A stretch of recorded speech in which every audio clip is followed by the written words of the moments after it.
Hello everyone, this is Primetime Wrestling UK. This is our first show back in about 2 months, I think now. Which has basically been because I've had an ear infection which has dragged out forever basically, so I've been partly deaf. But anyway, our first one back is going to be about TNA Boot Camp 2, which started on the weekend on Challenge TV at 9 PM. As you know, the judges were Gail Kim, Samoa Joe and Al Snow. And the first round was, they started off in Glasgow. The first round was about personality, and then in the second round they moved on to the wrestling skills and did some drills, which I think is a good idea because it's always important in wrestling to have a good personality as well as being good in the ring. Because as you've seen in the past, you've had the likes of John Morris and Shelton Benjamin being great in the ring, but because they don't have a good gimmick or a good personality, they've got no further than beyond mid-card, so it's always very important to have a good personality as well. They started off with Kaylee Ray, who they spoke to about her career, why she got into wrestling and all that, and it was Gail Kim that was talking to her basically. And Gail Kim, I thought it was a bit daft what she said about how women have been sending in videos of them fighting against men over here when they won't be going against men in the TNA. But the thing is, over here there's not a large amount of female wrestlers, so a lot of the time they have to, otherwise they're not going to get many matches. So they have to go against the men as well as the women over here. Plus Kaylee Ray just kicks ass anyway. Yeah, but there's not a large range of female wrestlers over here. So that's not an option. So Gail Kim really should have known that and looked into that. That's why. Plus it makes them better if you go against men as well. Looks more impressive, doesn't it, as well? But yeah, they basically put her through the second round because they liked how she spoke and everything, and liked the look of her. The next guy was a guy called Simon Lancaster. I was after labelling down here, the bald guy.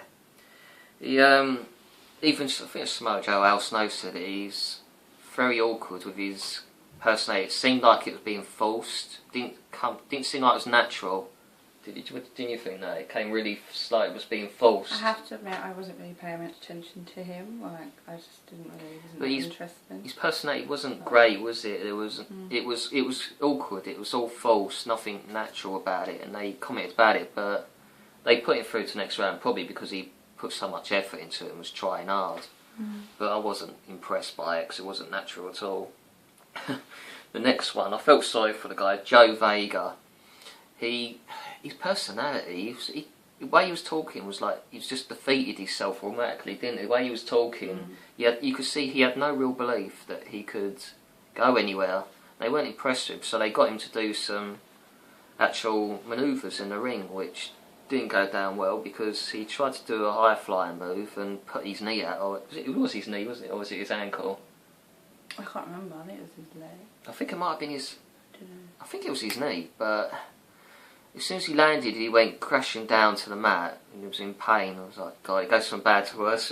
I felt sorry for him, but he shouldn't really have. I'm not sure how they decided to invite him. Didn't he have like an aggravated injury anyway? Yeah, he's had problems with his knee for years. I think he said about he broke both his knees or something.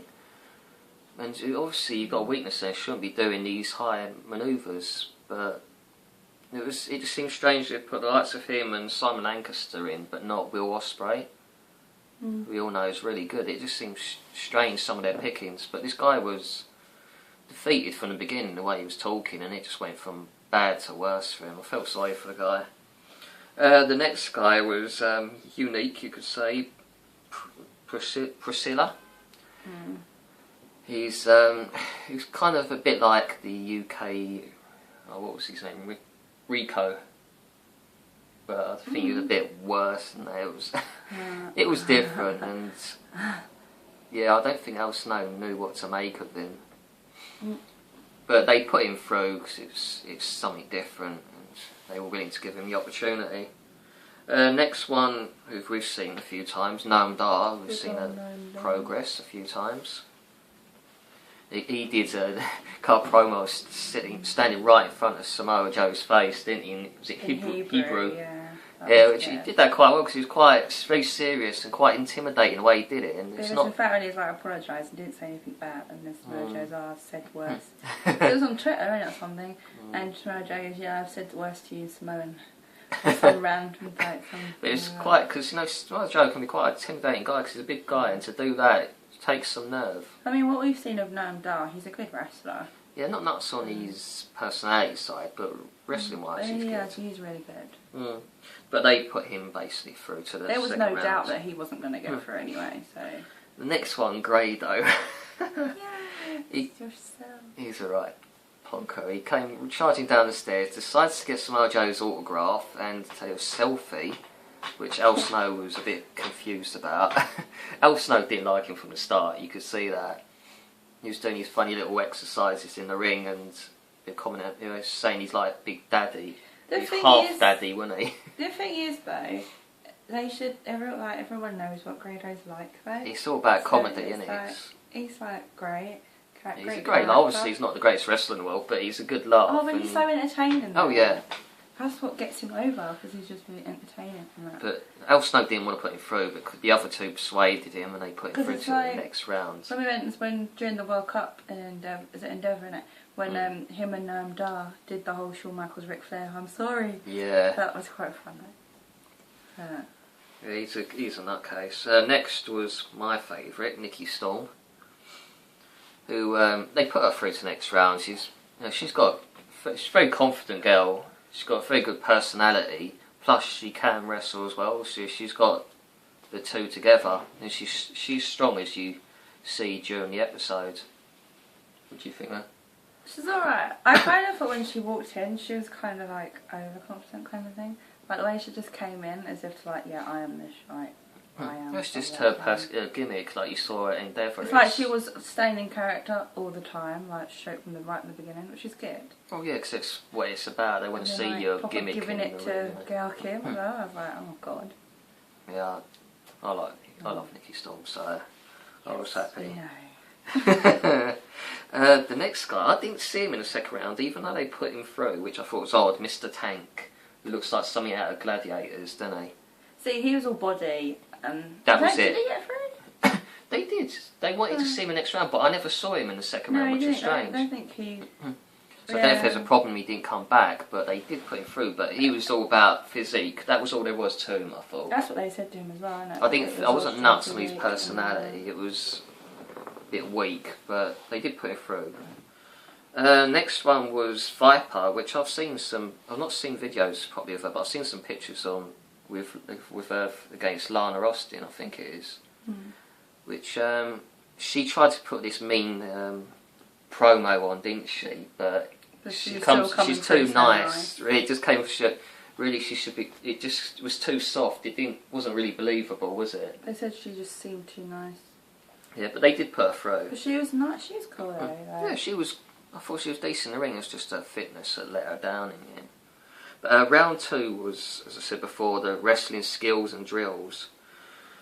Which, as they were starting, Grado turns up late, and his excuse was he lost track of time. Eating. Yeah, he was eating and totally lost track of time, which Al Snow looked like he was going to beat the living daylights out of him for it. Al Snow's not the sort of person you want to be late for. No. He really ripped into him and kicked him out, basically, and he was upset and all that. Spud was having a go at him as well, because it's a big opportunity, and you can't be late just because you was eating. I mean, it's for start, even if you've been on time, you probably end up being sick. If you eat that soon before doing some wrestling drills, you're going to end up throwing up, aren't you? Was it some buffet or something? I dread to think what he was eating. I think it was a buffet or something. You can't eat that soon before having the wrestling drills and all that. It's not very ideal, but yeah, he got kicked out, but whether they bring him back later on is another thing.